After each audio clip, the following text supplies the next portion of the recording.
निवडणूक म्हटलं की आपल्या डोळ्यासमोर काय येतं? राजकारण, नेते, भाषणं, बरोबर.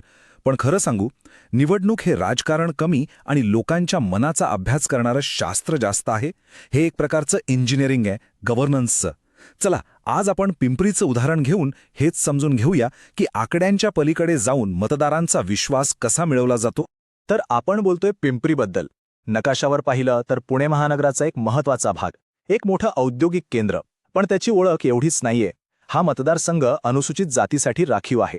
इथे एका बाजूला इंडस्ट्रीमुळे विकासाची चाकं फिरताना दिसतात, तर दुसऱ्या बाजूला लोकांच्या आशा आकांक्षा आणि रोजचा संघर्ष यांची एक वेगळीच धगधग जाणवते. आणि हीच ती धगधग, हेच आहे पिंपरीचं दुहेरी रूप. म्हणजे बघा, एका बाजूला तुम्हाला मोठमोठ्या इंडस्ट्रीज आणि विकासाचे टॉवर्स दिसतील, पण दुसरीकडे नजर टाकली तर आकुर्डी, कासारवाडीसारख्या वस्त्या आहेत जिथे अजूनही मूलभूत सुविधांसाठी झगडावं लागतं. हेच आहे ते शहर जिथे आकांक्षा आणि संघर्ष हातात हात घालून चालतात. मग इथले मतदार काय विचार करतात? त्यांच्या रोजच्या जगण्यातले प्रश्न कोणते? हे बघा, मुंबई पुणे हायवेवरचा तो जीवघेणा ट्रॅफिक, नवीन वस्त्यांमध्ये कधीही जाणारी लाईट, झोपडपट्टी पुनर्विकासाची ती वर्षानुवर्ष रखडलेली आश्वासनं, पाण्याची तीच जुनी समस्या आणि नेते तर भेटतच नाहीत. या साध्या पण महत्त्वाच्या गोष्टी आहेत ज्या लोकांच्या मनात घर करून बसल्या आहेत आणि ज्यांच्यामुळेच इथलं राजकारण ठरतं. आता जरा एक इंटरेस्टिंग गोष्ट बघा. हे आकडे बघा. 2014 साली विजयाचं अंतर किती होतं? फक्त 2335 मतं. अगदी काठावरचा विजय. आणि आता 2024 मध्ये तब्बल 36,664 मतं. केवढा मोठा फरक आहे हा. मग प्रश्न पडतो, हा एवढा मोठा बदल नक्की काय सांगतो? हा फक्त आकड्यांचा खेळ आहे की मतदारांच्या मनात काहीतरी मोठं शिस्तंय? चला या निकालांवर एक नजर टाकूया. गेल्या 3 निवडणुकांमध्ये आपल्याला 2 प्रमुख नावं दिसतात, अण्णा बनसोडे आणि गौतम चाबुकस्वार. आणि 2 प्रमुख पक्ष, राष्ट्रवादी काँग्रेस आणि शिवसेना. यांच्यातलीच रस्सीखेच पिंपरीच्या राजकारणाचा मुख्य आधार राहिली आहे, हे अगदी स्पष्ट दिसतंय. पण इथे एक खरी गंमत आहे आणि थोडी चिंताजनक गोष्ट सुद्धा. विजयाचा आकडा तर मोठा दिसतोय, पण मतदान करायला घराबाहेर किती लोक पडले? जवळपास निम्मे. हो, जवळजवळ 50% लोकांनी मतदानच केलेलं नाहीये. याचा अर्थ काय होतो?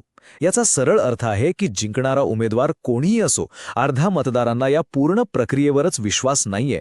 ते उदासीन आहेत. आणि जे मतदान करायला गेले त्यातल्याही 2% लोकांचं मत बघा, त्यांनी नोटा निवडलं. म्हणजे यापैकी कोणीही लायक नाही. हा आकडा छोटा वाटेल, पण हा शांत निषेध नाहीये.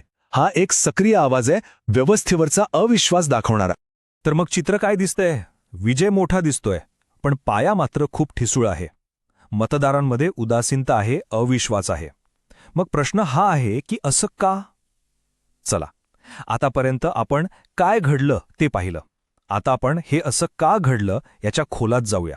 तर आपण या जनादेशाचं विश्लेषण करूया. पाहूया की याच्या मुळाशी नक्की कोणत्या प्रणालीगत म्हणजे सिस्टमिक त्रुटी आहेत. मुख्यतः 3 गोष्टी दिसतात. एक म्हणजे संघटनात्मक पातळीवरची पोकळी. काँग्रेसचं संघटन कमकुवत आहे आणि राष्ट्रवादीतल्या फुटीमुळे गोंधळ आहे. दुसरं, मतांचं विभाजन. विशेषतः दलित समाजातल्या वेगवेगळ्या गटांची मतं वेगवेगळ्या पक्षांना जातात, त्यामुळे एकजूट राहत नाही. आणि तिसरी, सगळ्यात मोठी गोष्ट, विश्वासाची कमतरता. लोकांना वाटतं की निवडून आलेले आमदार भेटत नाहीत, आपलं ऐकत नाहीत. आणि हे महत्त्वाचं आहे, कारण आपल्या संविधानाने प्रत्येक नागरिकाला सन्मानाने जगण्याचा अधिकार दिला आहे. आणि जेव्हा लोकप्रतिनिधीच लोकांचं ऐकत नाहीत, तेव्हा त्या सन्मानाला कुठेतरी धक्का लागतो. हे बघा, या स्वॉट ॲनालिसिसमधून आपल्याला पूर्ण चित्र स्पष्ट मिळतं. एका बाजूला मविया आणि राष्ट्रवादीचा जुना वारसा आहे, शहरी भागात कार्यकर्ते आहेत, ही झाली ताकद. पण दुसरीकडे विद्यमान आमदार लोकांमध्ये उपलब्ध नसतात, ही मोठी कमजोरी आहे. संधी काय आहे? लोकांमध्ये जो असंतोष आहे त्याला आपण सकारात्मक दिशेने वळवू शकतो. आणि धोका? राज्यात एनडीएची लोकप्रियता आणि पक्षांतर्गत गटबाजी. ठीक आहे, तर आतापर्यंत आपण समस्या समजून घेतली, तिचं विश्लेषण केलं. आता वेळ आहे उपायांवर बोलण्याची. ह्या परिस्थितीतून मार्ग काढण्यासाठी, लोकांचा विश्वास पुन्हा जिंकण्यासाठी एका चतुर्मुख म्हणजे 4 स्तंभांवर आधारित धोरणाची गरज आहे. याचा पहिला चेहरा किंवा पहिला स्तंभ आहे गव्हर्नन्स आणि परफॉर्मन्स. सोप्या भाषेत सांगायचं तर काम करून दाखवणं. जे रोजचे प्रश्न आहेत ना, ट्रॅफिक, लाईट, झोपडपट्ट्यांचे प्रश्न, त्यावर लक्ष केंद्रित करायचं. लोकांना हे दिसलं पाहिजे की आपला नेता फक्त आश्वासनं देत नाही तर काम पण करतो. दुसरा स्तंभ आहे सामाजिक एकजूट. समाजात, विशेषतः दलित समाजात जे वेगवेगळे गट आहेत त्यांच्यातले मतभेद दूर करून त्यांना सर्वांसाठी विकास या एका मुद्द्यावर एकत्र आणणं. मतांचं विभाजन थांबवणं हे खूप महत्वाचं आहे. तिसरा स्तंभ आहे राजकीय डावपेच. म्हणजे काय, तर स्थानिक समस्यांसाठी थेट राज्य सरकारला जबाबदार धरायचं. त्यांची सत्ता आहे, मग त्यांनीच उत्तर दिलं पाहिजे. त्यांच्याच धोरणांमधल्या त्रुटी लोकांसमोर आणायच्या. याला म्हणतात विरोधी पक्षाच्या भूमिकेचा हुशारीने वापर करणं. आणि चौथा, शेवटचा स्तंभ आहे प्रचाराची रचना. इथे दोन्ही गोष्टी महत्वाच्या आहेत.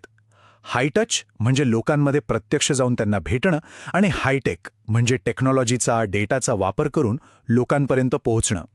या दोन्हींचा समतोल साधला पाहिजे. आणि हे सगळं करायचं कसं? तर हा आहे 90 दिवसांचा एक ॲक्शन प्लॅन. विश्वास परत मिळवण्यासाठीची ही एक शिडी आहे.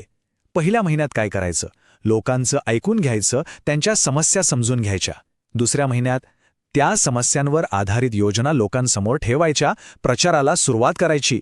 आणि शेवटच्या महिन्यात पूर्ण ताकदीनिशी प्रत्येक मतदारापर्यंत पोहोचायचं. या सगळ्या आराखड्याचं सार एकाच वाक्यात आहे: भाड्याने आणलेल्या गर्दीच्या आवाजापेक्षा लोकांनी मनापासून दिलेला विश्वास जास्त महत्वाचा आहे. मोठ्या सभा, मोठी इव्हेंट्स हे तात्पुरतं असतं. विश्वास हा कायमस्वरूपी असतो. आणि आजच्या डिजिटल युगात हे असं करायचं. तरुण मतदारांपर्यंत पोहोचायचं असेल तर त्यांच्या भाषेत बोलावं लागेल. म्हणजे व्हॉट्सॲपवर छोटे छोटे गट तयार करून चर्चा करणं, इंस्टाग्रामवर कामाचे बिफोर आफ्टर फोटो टाकणं, आणि सगळ्यात महत्त्वाचं, चुकीच्या माहितीला उत्तर देण्यासाठी एक फॅक्ट चेक टीम तयार करणं. पण हे सगळं करताना एक गोष्ट लक्षात ठेवली पाहिजे. भारताच्या DPDP कायद्यानुसार प्रत्येक व्यक्तीच्या गोपनीयतेचा आणि त्यांच्या संमतीचा आदर करणं हे आपलं पहिलं कर्तव्य आहे. लोकांचा विश्वास जिंकताना त्यांचा खाजगीपणा जपलाच पाहिजे. तर मग शेवटी मूळ प्रश्न तोच उरतो: डेटा, स्ट्रॅटेजी आणि एक चांगला आराखडा या सगळ्याच्या जोरावर लोकांच्या मनातला हा अविश्वास, ही उदासीनता आपण खरंच दूर करू शकतो का? याचं उत्तर फक्त कागदावरच्या प्लॅनमध्ये नाहीये, तर तो प्लॅन किती प्रामाणिकपणे राबवला जातो यात आहे. जर तुम्हाला लोकाभिमुख नेता बनायचा असेल आणि आपल्या मतदारसंघाचा विकास करायचा असेल तर blueprintstrategies.ai शी mgr@blueprintstrategies.ai वर संपर्क साधा किंवा 08042041602 वर कॉल करा. राजकारणापलीकडचा उद्देश